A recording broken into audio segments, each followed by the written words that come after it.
Shalom, selamat pagi keluargaku. Renungan firman Tuhan hari ini saya ambil dari kitab 1 Korintus pasal 13 ayatnya yang ke-11. Demikian firman Allah. Tetapi ketika aku kanak-kanak, aku berkata seperti kanak-kanak. Aku merasa seperti kanak-kanak. Aku berpikir seperti kanak-kanak. Sekarang sudah aku menjadi dewasa, aku meninggalkan sifat kanak-kanak itu.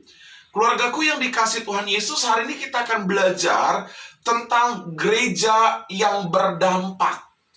Gereja yang berdampak adalah gereja yang dewasa. Kalau kita melihat konteks kitab 1 Korintus, Rasul Paulus sebenarnya mendeskripsikan jemaat di Korintus adalah jemaat yang dewasa. Kenapa saudara? Karena penuh dengan karunia, karena cinta Tuhan, karena adalah orang-orang yang percaya kepada Yesus. Tetapi di pasal ini, Paulus mengkritik jemaat di Korintus dalam kedewasaannya. Ternyata jemaat di Korintus adalah jemaat taman kanak-kanak. Kenapa saya katakan jemaat taman kanak-kanak?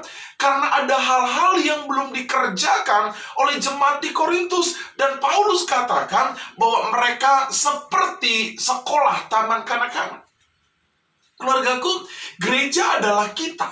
Gereja adalah orang-orang percaya. Rasul Paulus menegaskan di ayat 11, ketika aku menjadi dewasa, aku tinggalkan sifat kanak-kanak itu. Saudara, kalau kita mau dewasa, maka kita harus melakukan bagian yang terpenting dari orang-orang dewasa kerjakan.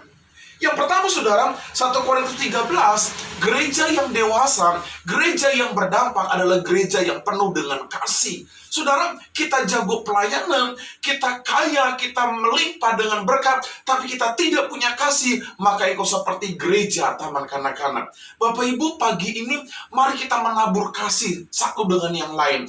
Lalu yang kedua dikatakan saudara di pasal 14 tentang karunia roh. Gereja yang dewasa, gereja yang berdampak adalah gereja yang melakukan pelayanan berdasarkan karunia roh.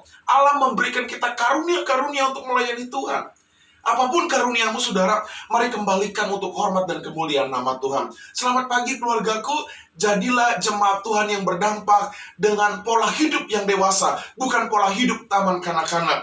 Penuh dengan kasih, dan layanilah Tuhan dengan karunia yang Allah kerjakan. Salam, selamat pagi, Tuhan memberkati kita semua.